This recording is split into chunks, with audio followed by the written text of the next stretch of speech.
Good morning बच्चों। चलिए निकालिए क्लास 6 है ना। एल्बम अंतिम पार्ट है एल्बम। देख लीजिए हम लोग पेज नंबर 46 तक पढ़ चुके थे कि अगर शादी राम 2000 रुपये लिख देता तो 2000 रुपया भी मिल जाता, क्योंकि 1000 लिखा 1000 मिल गया उनको, इसलिए लगा कि 2000 रुपया लिखते तो वो भी मिल जाता। इस सोच ने उनकी सारी खुशी किरकिरी कर दी। यहां तक पढ़े, मजा बेकार हो गया। अगर 2 देते तो 2 भी आ जाता। सांझ यानी संध्या, संध्या के बाद वह लाला सदानंद के पास गए और 500 रुपये सामने रखकर बोले, परमात्मा का धन्यवाद है कि मुझे इस मार से, कौन सी मार, कर्ज की मार, जैसे मारता है कोई शरीर पर तो चोट लगती है ना, उसी तरह मन में कर्ज लेने वाला व्यक्ति जो दुखी रहता है वह भी एक मार, वह भी कष्ट देता है। तो ही पंडित सादीराम ने कहा कि इस मुझे मार से छुटकारा मिला, बार बार मुझे आपका कर्ज न चुकाने का दर्द होता था, अपने रुपए संभाल लीजिए। आपने जो दया और सज्जनता दिखाई है उसे मैं मरते दम तक ना भूलूंगा। सज्जनता और दया मतलब पंडित सादीराम के दर्द को, कष्ट को, मजबूरी को लाला सदानंद ने समझा, इसलिए उन्हें आज तक टोका नहीं, कभी नहीं टोका। यह तो कोई एक भला इंसान ही समझ सकता है, दूसरा तो कोई समझ सकता नहीं। वही कह रहे हैं कि उसे मैं मरते दम तक, इस जन्म में तो मैं भूलूंगा नहीं। लाला सदानंद हैरान सा होकर, हैरान होकर नहीं, हैरान सा होकर, मतलब वो तो जानते थे कि ये इसी के लिए तो उन्होंने ऐसा किया। कोलकाता के सेठ का बहाना बनाया, उनका नाम लगाया। पंडित जी क्या सेठ ने एल्बम खरीद लिया? बोले आप इतने खुश हो, क्या सेठ ने एल्बम खरीद लिया? बोले हाँ एकदम खरीद लिया। जी हाँ खरीद लिया। और रुपये भी आ गए? बोले जी हाँ। बोले 1000? जी हाँ। नहीं तो मुझ गरीब ब्राह्मण के पास क्या था जो आपका ऋण चुका देता? बोला मेरे पास था ही क्या, बरसों से मैं सोच रहा हूं कि 500 रुपया आपका चुका दूं, लेकिन चुका नहीं पाता। वो तो आपने आइडिया दिया, मैंने एल्बम बनाया और कोलकाता के सेठ जी ने, पंडित सादीराम को पता नहीं, खरीद लिया। परमात्मा ने मेरी सुन ली, बोला भगवान मेरी आवाज सुन ली। देखिए भगवान एक्चुअल में है क्या, ऐसे लोग ही भगवान हो जाते। भगवान अपने से नहीं आते कि ये लोग, उनकी तो इतनी सारी संतानें हैं। नहीं, हम लोग हैं, आप हैं, सब किसी को कह दिया काम कर दिया। जैसे आपके मम्मी पापा कोई काम कराना हो तो खुद हम लोग कर देते हैं, पापा आप बैठिए मैं कर देता हूं। तो उनकी इतनी संतान वो किसी के द्वारा करवा दिए। वही पंडित सादीराम करते हैं, परमात्मा ने मेरी सुन ली और उस सेठ जी के द्वारा मेरे कर्ज चुकाने का मौका दे दिया उन्होंने। तो लाला सदानंद, मेरा विचार है, हाँ सॉरी जी हाँ, मेरा विचार है कि आप ये रुपया अपने पास ही रखें। लाला सदानंद बोला, बोले ठीक है, परमात्मा ने क्या, ये मेरा विचार है लाला सदानंद जी का कि ये 500 1000 आप ही रखें। मैं आपका यजमान हूं, मतलब आप मेरी सेवा करते आ रहे हैं, पूजा पाठ करते आ रहे हैं, जब भी कोई ऐसा अनुष्ठान आप करते आ रहे हैं, इसलिए इसको रख लीजिए आप ही। फिर तो हमको बाद में कभी मौका पड़ेगा देना ही पड़ेगा, इसलिए आप रखिए इसको। मेरा धर्म है कि आपकी सेवा करूं, ब्राह्मणों की, पंडितों की सेवा करना हम लोगों का धर्म बनता है। आज भी हम लोग करते हैं, आप लोग करते हो, सभी लोग करते हैं। लेकिन कैसे ब्राह्मणों का, लालची वाला नहीं, इतना बड़ा पेट वाला नहीं, सादीराम जैसे निश्चल स्वभाव वाले, सीधे साधे, विनम्र, त्यागी, ऐसे ब्राह्मणों के ऐसे व्यक्तियों की सेवा करना हमारा धर्म बनता है। लाला सदानंद जी वही कहा, बोला रख लीजिए। अरे अगर मैंने 4 पैसे मतलब थोड़े से पैसे से मदद कर दी तो कौन सा बड़ा काम कर दिया।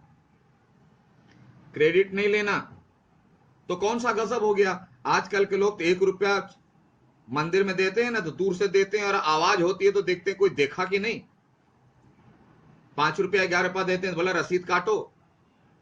हाँ वो अलग बात है कि वो क्या करेगा नहीं करेगा, अरे जो बेईमान है रसीद काटो या कुछ भी करो तो करेगा ही।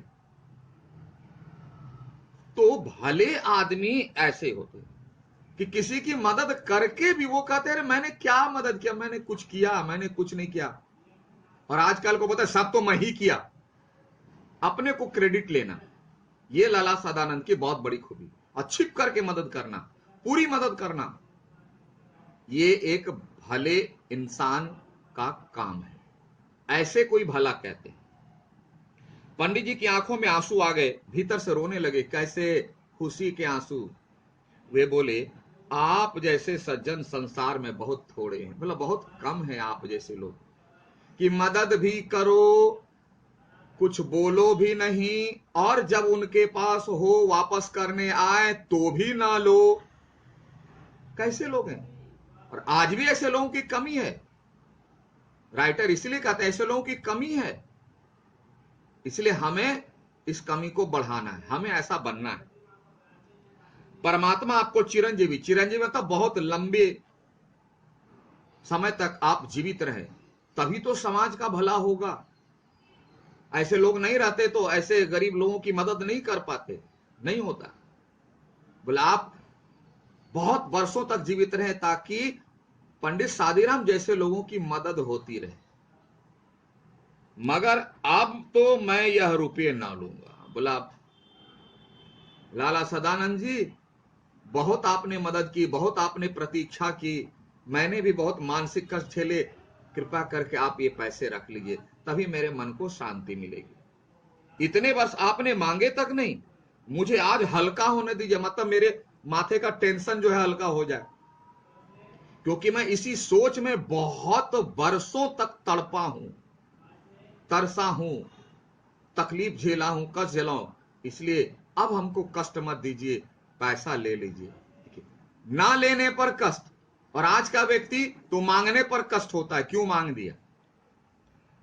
लाला सदानंद समझ गए कि पैसे लौटाने के लिए पंडित सादीराम इतने वर्षों तक जो कष्ट झेले, तनाव झेले, मानसिक पीड़ा झेली, और जिसके लिए लाला सदानंद ने यह उपाय किया कि कोलकाता के सेठ के नाम से एल्बम खरीद ली, अगर वह नहीं लेता पैसा तो फिर पंडित राम को कष्ट ही होगा। इसलिए उनको कष्ट ना हो, इसलिए लाला सदानंद ने पैसे रख लिए। लाला सदानंद चुपचाप रख लिए, क्योंकि ज्यादा बोलेंगे पकड़े जाएंगे। मनुष्य रुपये देकर भी ऐसा प्रसन्न हो सकता, देकर मतलब लाला सदानंद पैसा दे दिया, और उधर पंडित सादीराम ने उनको रिटर्न किया, तो देने वाला व्यक्ति इतना खुश होता है क्या? लेने वाला खुश होता है, देने वाला सोचता है कैसे चला गया मेरा पैसा। इसका अनुभव उन्हें पहली बार हुआ, लाला सदानंद जी, कि पैसा देने के बाद रुपये, मनुष्य रुपये देकर भी ऐसा प्रसन्न हो सकता है, पहली बार हुआ। यानी लाला सदानंद जी ने जो रुपये पंडित सादीराम को दिया वह रिटर्न नहीं ले रहे थे, बोले थे आप ही रख लीजिए, तो देने के बाद इतना खुश।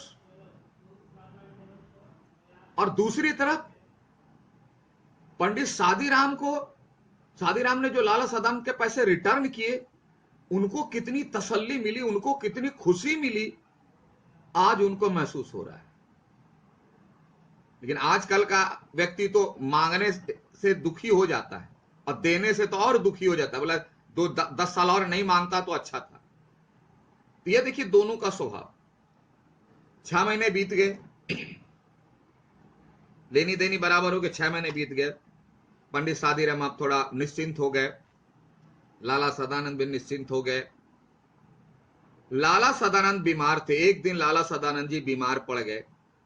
पंडित सादीराम उनके लिए दिन रात माला फेरा करते थे, जाप किया करते थे महामृत्युंजय का, कि लाला सदानंद जल्दी ठीक हो जाए, क्योंकि ऐसे भले आदमी अगर बीमार पड़ जाएंगे तो गरीब आदमी की मदद करने वाला कौन होगा। एक दिन लाला सदानंद चरपाई पर लेटे थे, गए देखने के लिए पंडित सादीराम। पास पड़ी चौकी, यानी लकड़ी का जो बेड बना रहता है, पंडित सादीराम बैठे, रोगी को भगवत गीता सुना रहे थे, श्रीमद् भगवत गीता हम लोग का पवित्र धर्म ग्रंथ है, सुना रहे थे। सुनते उनका पाठ करने से, उनकी आवाज, उनके वचन जाने से मन को शांति मिलती है। एकाएक लाला सदानंद बेसुध हो गए, बेहोश हो गए अचानक। पंडित जी ने गीता छोड़ दी और उनके सिराने बैठ गए। सिराने कहते हैं, देखो जहां पिक्चर में दिया हुआ जिस पर सिर रखा हुआ ना, बेड पर जिस साइड हम लोग अपना सिर रख के सोते हैं, तो सिर के पास जो प्लेस होता है उसको बोलते हैं सिराहना। तो नजदीक, क्योंकि फेस वहीं रहता है, फेशियल एक्सप्रेशन या दवाई देना, पट्टी देना, कुछ बात करना, तो वहां बैठते हैं लोग। तो वहां बैठ गए। स्त्री, उनकी पत्नी यानी लाला सदानंद की पत्नी गर्म दूध लेने के लिए बाहर दौड़ी और मां घबराकर बेटे को आवाज देने, बेटा बेटा क्या हो गया, कुछ घटना घट गई। उसी समय पंडित जी को रोगी के सिराहने के नीचे कोई चुभती हुई चीज जान पड़ी। मतलब बेड पर सिर के नजदीक वो बैठे तो नीचे से कुछ लगा कि कुछ है, क्योंकि ऊपर तो बेड था, है ना। जैसे ऊपर बेड रहता है, जैसे मान लो ये बेड है, यहाँ पंडित जी बैठे, तो ये तो हार्ड है, तो सॉफ्ट बेड, और नीचे से कुछ उनको गड़ा, लगा कि कुछ है नीचे रखी हुई चीजें। उन्होंने नीचे हाथ डालकर देखा तो उनके आश्चर्य की सीमा नहीं, ये वही एल्बम था जिसे लाला सदानंद ने खरीदी। पंडित सादीराम सोच रहे थे कि कोलकाता का सेट खरीदा है, उनसे बेच करके पैसा लेकर के 500 रुपया उनको दे दिया, लेकिन ये लाला सदानंद जी ही खरीदे थे, अपना एड्रेस दिए थे, नाम दिए थे कोलकाता का सेट, ये एड्रेस अपना इधर आ गया। और पंडित सादीराम को समझते देर ना लगी, ये ही कोलकाता के सेठ जी के नाम पर एल्बम खरीदे। ये कोलकाता का सेठ वेठ कोई था नहीं, वह तख्त चीज वही एल्बम थी जिसे किसी सेठ ने नहीं बल्कि स्वयं लाला सदानंद ने खरीद लिया। कर्ज भी दिया, और कर्ज ना चुकाने के चलते सादीराम को जो तकलीफ हो रही थी, तो कर्ज चुकाने का पैसा भी लाला सदानंद ही दिए एल्बम को खरीदने के द्वारा। पंडित सादीराम इस विचार से बहुत प्रसन्न थे। पहले जब ऋण उतार दिया कि कर्जा लौटा दिया मैंने सदानंद का, मगर यह जानकर उनके हृदय को चोट सी लगी कि ऋण उतरा नहीं बल्कि पहले से दुगना हो गया। एक तो पहले वाला 500 रुपया, सादीराम सोच रहे थे कि ऋण चुका दिए, लेकिन नहीं, 500 रुपया, और फिर एल्बम जो खरीदा वह भी सदानंद ने ही खरीदी एल्बम, और उनके द्वारा जो 1000 रुपया पंडित जी के हाथ में गया वह भी 1000 रुपया, और इधर 500 रुपया, और जिसमें 500 रुपया तो उनको रिटर्न कर दिया, तो 500 रुपया पंडित जी के हाथ में बच गया। वो अब पहले वाला कर्ज वो 1000 रुपया यानी दोगुना चढ़ गया। उन्होंने एक ठंडी सांस भरी। ठंडी सांस भरने का मतलब अफसोस, क्या करे। पंडित जी सोचे थे कि बहुत बड़ा काम कर दिया, कम से कम कर्ज उतर गया, लेकिन कर्ज उतरा डबल हो गया। कुछ देर बाद लाला सदानंद को होश आया। उन्होंने पंडित जी से एल्बम छीन लिया। देखा कि पंडित जी एल्बम को लिए छीना, क्या कर रहे हैं? अरे ये मैंने नहीं खरीदा, वो सेठ जी खरीदे, लेकिन हमको अच्छा लगा ना, इसलिए सेठ जी से लाला सदानंद ने खरीद लिया, बहाना बना दिया, इसलिए ताकि पंडित सादीराम को विश्वास हो कि कोलकाता के सेठ ने ही खरीदा। लेकिन पंडित जी तो समझ गए, बोले धीरे से कहा, यह एल्बम मैंने सेठ साहब से मंगवा लिया। बोला मंगवा लिया, हमको अच्छा लगा, मंगवा लिया। पंडित जी जानते थे कि यजमान झूठ बोल रहे हैं, यानी सदानंदी झूठ बोल रहे हैं, ये कोलकाता का सेठ वेठ कोई था नहीं। वे किसी भी तरह यह ना कह सके कि आप झूठ बोल रहे हैं, क्योंकि उनका एहसान था पंडित सादीराम पर, कितना एहसान था। अब उनके सामने कैसे झूठ बोले? जो इतने महान व्यक्ति हो, इतने सरल हो, इतने सीधे साधे, इतने परोपकारी हो, जो अपने पुरोहित यानी सादीराम के तकलीफ को भी ना देख सके, तो खुद कर्ज भी दे और दूसरे रास्ते से कर्ज को मिटाकर उनके मन की शांति की व्यवस्था भी करें, ऐसे व्यक्ति की बातों को झूठ बोलने की हिम्मत पंडित सादीराम में नहीं हुई। परंतु इसका प्रभाव क्या पड़ा? अब वे उन्हें पहले से भी अधिक सज्जन, अधिक उपकारी और ऊंचा समझने लगे थे। कि बाबा, ऐसा भी कोई व्यक्ति होता है क्या कि अपने कर्ज को चुकाने के लिए अपने ही कोई व्यवस्था कर दे, ताकि कर्ज चुकाने वाले व्यक्ति को शांति मिले? ऐसा व्यक्ति दुनिया में नहीं मिलता। हमें इस पाठ से एक ही शिक्षा मिलती है कि अगर हम किसी की भलाई करें तो लाला सदानंद की तरह, इसीलिए कहा गया नेकी कर दरिया में डाल, यानी किसी की भलाई कीजिए तो भूल जाइए। और आजकल बोलता है जीवन भर भूलेंगे नहीं, याद रखना। बहुत लोग तो भूत बन के भी कर्जा वसूलते हैं। तो एक मैसेज है कि अगर हम भलाई करते हैं किसी का तो लाला सदानंद की तरह करें, वरना ना करें। और ऐसे लोगों की बहुत कमी है, हमें इसकी आवश्यकता है। ठीक है, तो हम लोग एल्बम समाप्त किए। पढ़िए, 2-4 बार वीडियो देखिए, पुस्तक को पढ़िए, समझ में आ जाएगी बातें। नहीं आएगी 2-4 बार वीडियो चला लीजिए, फिर भी नहीं आए ढूंढिए, फिर भी ना आए तो लाइव क्लासें पूछ लीजिए। चलिए, तो आज लेसन को यहां समाप्त करते हैं। क्वेश्चन पर टिक लगा लीजिए। आइए, मौखिक का घ और अंग, यानी फोटो एल्बम कितने में बिकी, एल्बम किसने खरीदी और कितने में खरीदी, कितने में खरीदी और कितने बिकी, दोनों लगभग एक ही उत्तर होगा। आइए, लिखित का लघु उत्तरी में पंडित शादीराम कौन था, इसमें जोड़ो कौन था, वे क्यों परेशान थे। पंडित शादीराम कौन था, वे क्यों परेशान थे। फिर ख, लाला सदानंद ने चित्र देखकर पंडित जी को क्या सलाह दी। सेपरेट, इसका सब सेपरेट। ग, एल्बम को रजिस्ट्री कराकर भेज देने के बाद क्या हुआ, यह भी सेपरेट। पंडित जी ने लाला जी का ऋण कैसे चुकाया, यह भी सेपरेट। और दीर्घ उत्तरी का तीनों सेपरेट। इसमें थोड़ा बहुत इंपॉर्टेंट सब, इसलिए थोड़ा थोड़ा ज्यादा। ठीक है, और आप इधर देख लीजिए, होमवर्क मैं इधर भी दे रहा हूं, लिख करके आप नोट कर लेंगे। Okay, thank you, have a nice day.